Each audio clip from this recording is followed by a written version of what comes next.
په هیواد کې د پسرلي او د نیالګیو ایښودلو له موسم سره سم د اړیکو دفتر د بلخ ولایت د اطلاعات او کلتور او د چاپیریال ساتنې ریاستونو په همکارۍ په دغه ولایت کې د 150,000 نیالګیو د ایښودلو لړۍ پیل کړه. د دغه دفتر د شمال زون مسؤل وایي چې دا کمپاین به یوه اونۍ دوام وکړي او په ترڅ کې به میوه لرونکي او غیر میوه لرونکي نیالګي کینول شي. افغانستان شمول است این کمپاین در حدود 1.5 لک نهال مثمر و غیر مثمره وعده کرده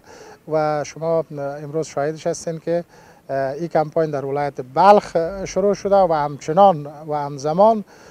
این کمپاین در اکثر ولایات و خصوصا زون غرب و زون شرق افغانستان و زون جنوب افغانستان، ولایات نیمروز، هلمند، این ولایات هم آغاز شده و این کمپاین احتمالاً تا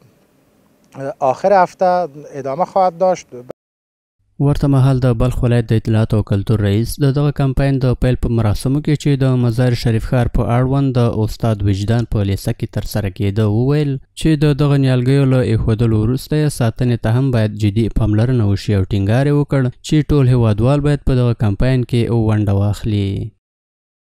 درخت فقط لګول دا کمال نه دی، دا درخت که وچه سي بیرته بس هغه مخکینی چاپیریال دی او دغه تکلیفونه، دغه مصرفونه، اقتصادي مصرفونه چې سوي دي دا به ټوله ضایع کیږي. د دې د ساتلو دپاره باید داسې پلانونه جوړ سي د هرې درختې د لګولو دپاره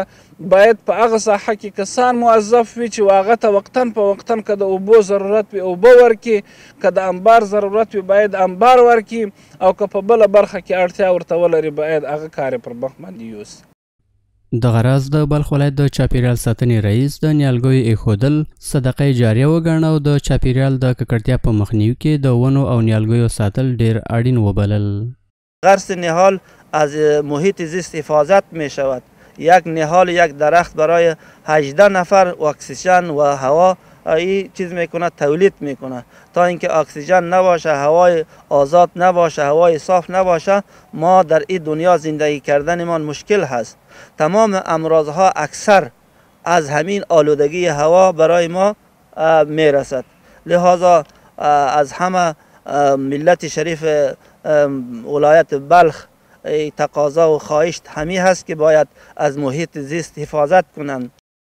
په بلخ ولایت کې د اړیکو دفتر لخوا د نیالګیو ایښودلو کمپاین په داسې حال کې پیل شوی چې د مزار شریف ښاروال د روان کال تر پایه په دغه ولایت کې د 1 میلیون نیالګیو ایښودلو خبر ورکړی و.